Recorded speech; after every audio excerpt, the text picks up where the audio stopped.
네, 안녕하세요. 지난주에는 어떻게 하면 경매를 낙찰받을 수 있을까? 세 가지 원칙만 지키시면 된다 말씀드렸다 그렇죠? 첫 번째는 권리 분석, 두 번째는 시세 파, 세 번째는 현장 답사다 그렇죠? 이 세 가지 원칙만 지키신다면 절대로 실패하지 않는 경매를 하실 수 있다라고 말씀드리고요. 오늘은 그러면 낙찰을 받았는데 어떻게 해야 되나라는 걱정들을 하신다 그렇죠? 그 이후에 순서는 어떻게 되고 나는 무엇을 해야 되고 실제 살고 있는 점유자가 안 나가면 어떻게 될까라는 걱정들을 하고 계시는 분들이 있어서 그에 따른 절차에 대해서 낱낱이 한번 파헤쳐 보도록 하겠습니다. 같이 한번 보실까요?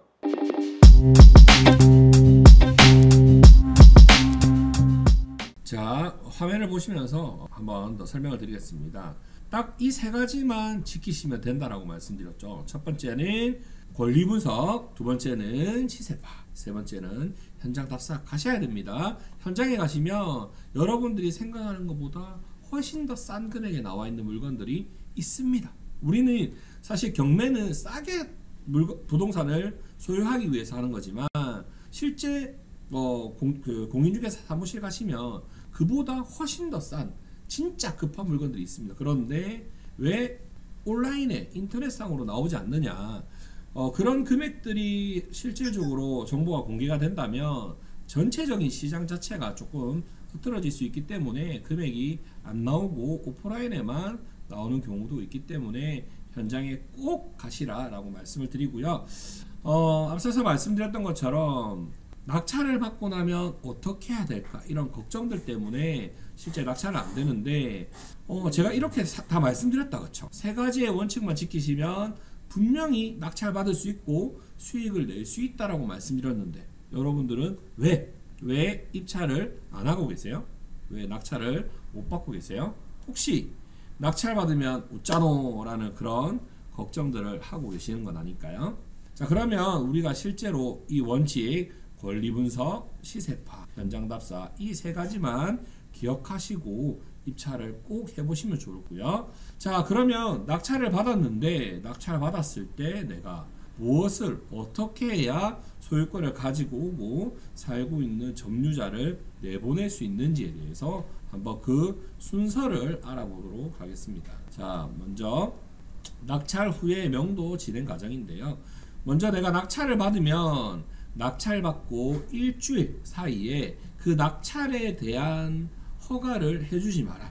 불허가 신청을 할 수 있습니다. 낙찰받은 내가 할 수 있는 거고요. 또한 뭐 채무자든 소유자든 누구나 부동산의 이해관계인이라면 불허가 신청을 할 수 있고요. 그런 불허가 신청이 일주일 사이에 들어오지 않았다.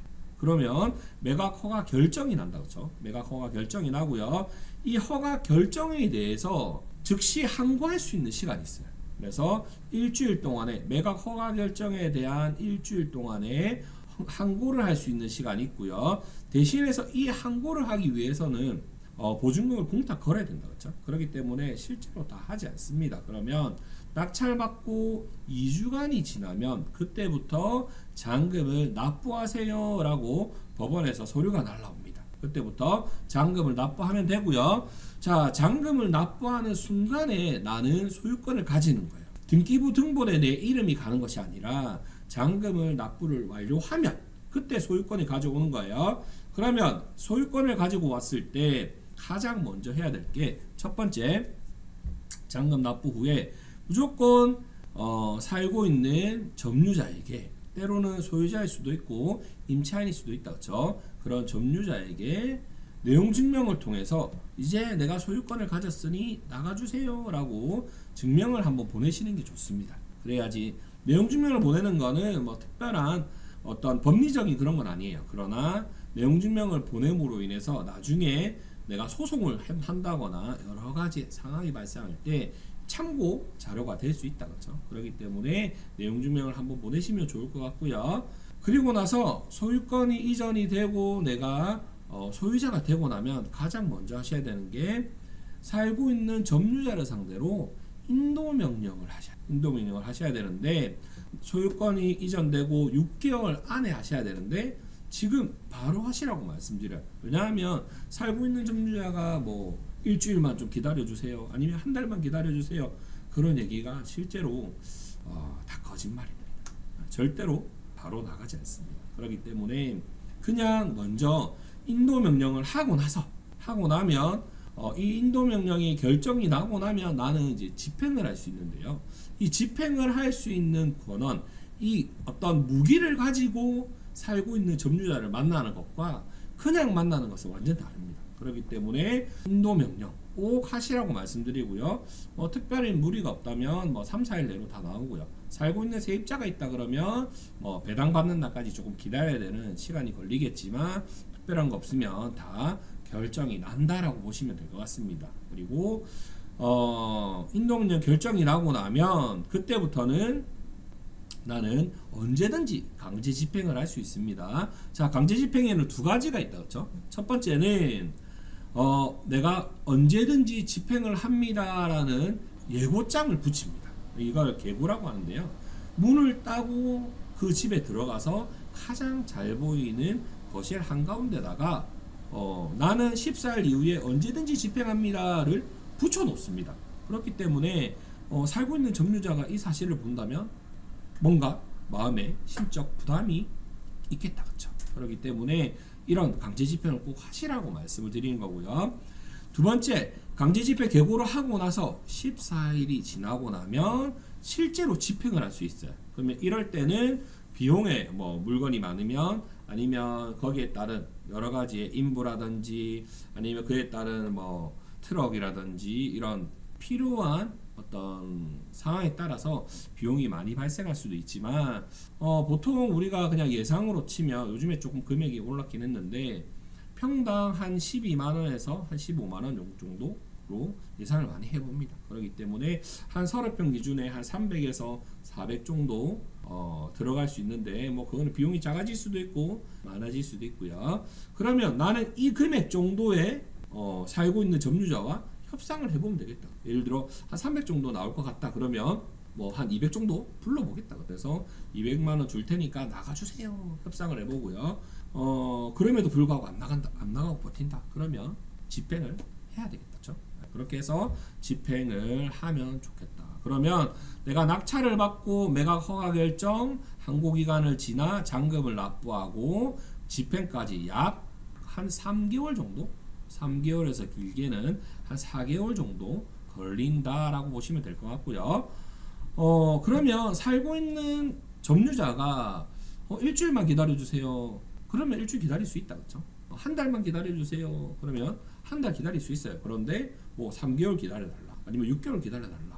기다릴 필요 없다, 그렇죠? 그냥 바로 집행을 해도 똑같습니다. 집행 어렵지 않아요. 자, 앞서서 말씀드렸던 것처럼 권리상 하자가 없다면 법원에서 다 알아서 해줍니다.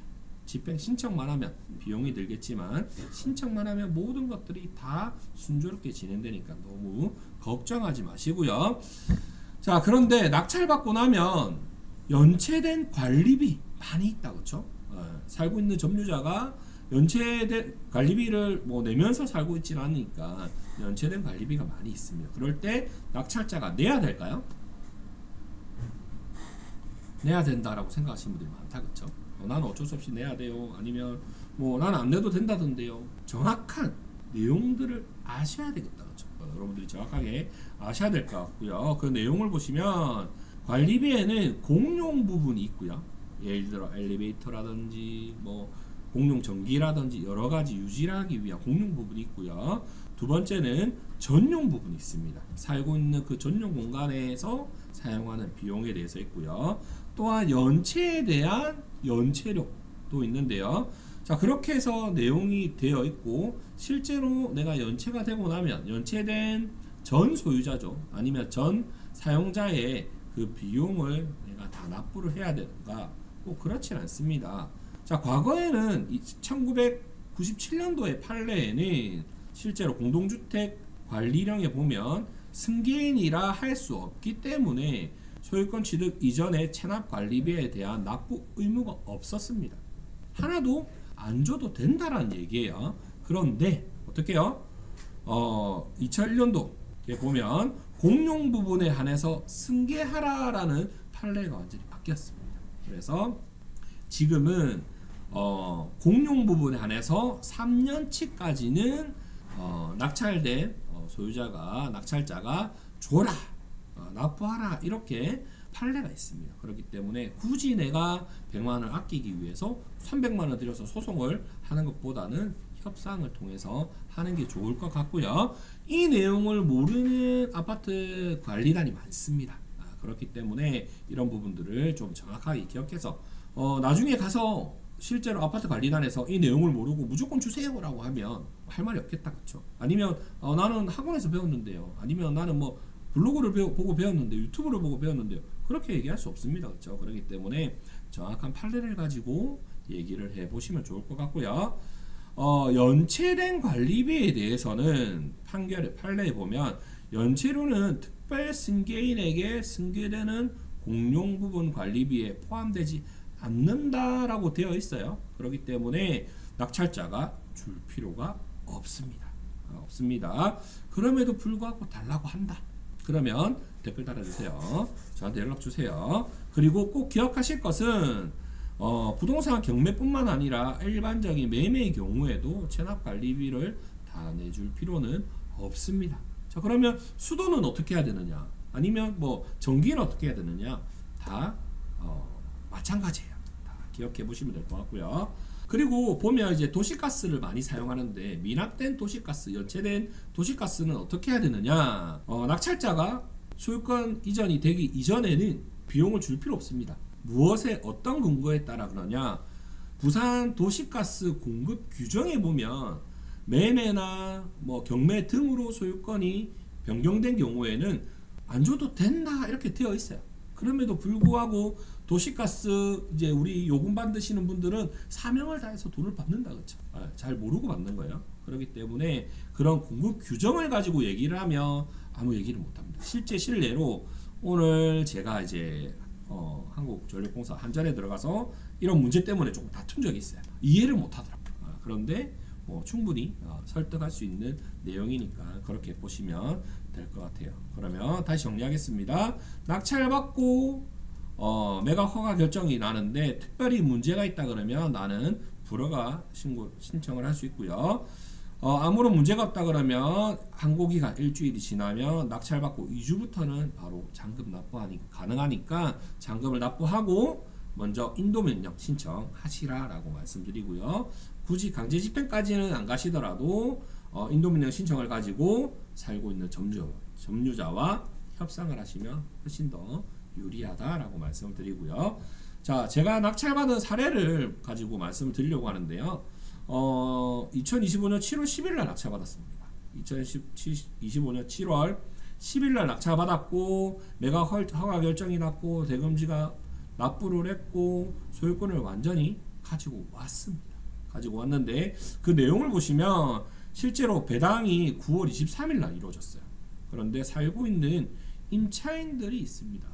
임차 현황이 있는데 임차인들은 뭐 특별히 큰 문제가 되진 않고요. 그 내용은 뭐 다음번에 기회가 있으면 나눌 거고요. 박땡땡님의 자녀들이에요. 나머지는 자녀들인데 이분하고 이제 서로 얘기가 됐어요. 언제까지 나가겠습니다. 얘기가 돼서 협상이 다 되었어요. 그런데 당일날 왔는데 연락을 안 받아요. 당황스럽다, 그렇죠? 미치는 거예요. 왜냐하면 저는 이제 이미 매도를 다 생각해놨거든요. 매도의 계획도 해놨고 이미 매수자까지 있었는데 갑자기 이게 엎어졌어. 안타깝다, 그렇죠? 그리고 나서 또 일주일이 지났어. 또 한 달이 지났어요. 나가겠다 했어요. 벌써 저희가 협상한 지가 한 3개월 정도 됐거든요. 안 나가고 버티는 거예요. 그런데 제가 아까 뭐라 그랬어요? 인도명령 하라고 말씀드렸죠. 그런데 저도 마찬가지예요. 경험이 많지만 많은 사람들을 만나면 좀 뭔가 짠해요. 그래서 어쩔 수 없이 기다려주는 거예요. 믿고 기다려주는 거예요. 하지만 믿지 마세요. 절대로 믿지 마시고요. 그래서 저도 어쩔 수 없이 인도명령 신청을 했습니다. 부동산 인도명령 신청을 했고요. 자, 부동산 인도명령 신청을 하고 나면 바로 집행을 할 수 있느냐? 그런 건 아니고요. 이 부동산 그 인도명령에 결정이 나야 돼요. 그래서 인도명령을 인용을 해주면 그 인용에 대한 결정문이 각자에다가 송달이 되면 그때부터 집행이 가능해요. 10월 15일 날 송달이 되었습니다.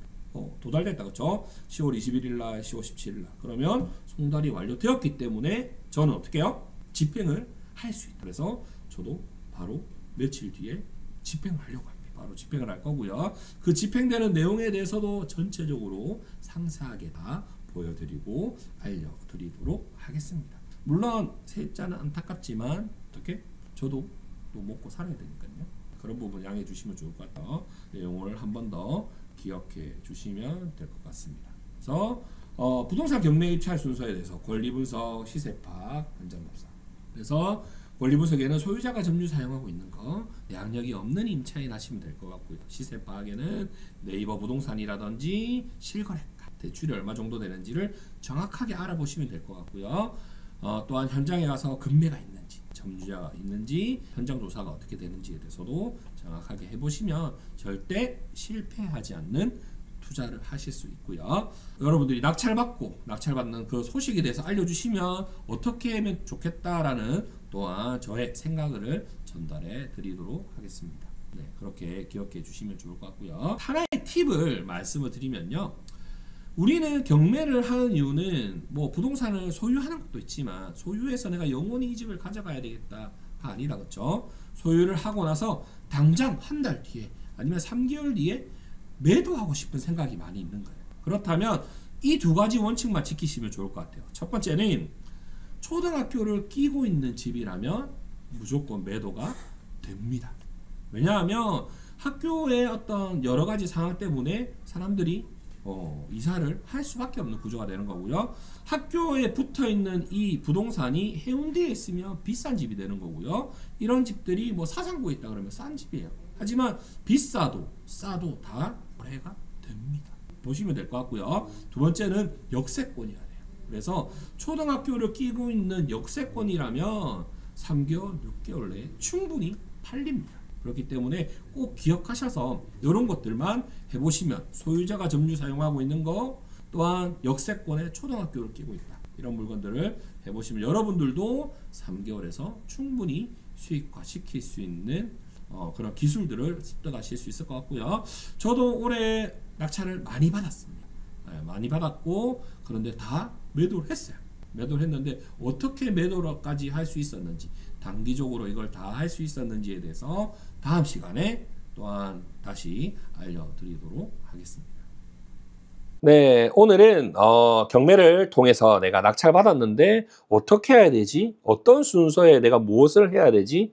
에 대한 정확한 절차에 대해서 설명을 드렸다고. 그래서 기억하시면서 여러분들이 한 걸음 한 걸음 차근차근 나가보시면 충분히 큰 수익을 가질 수 있을 것이라고 생각하고요.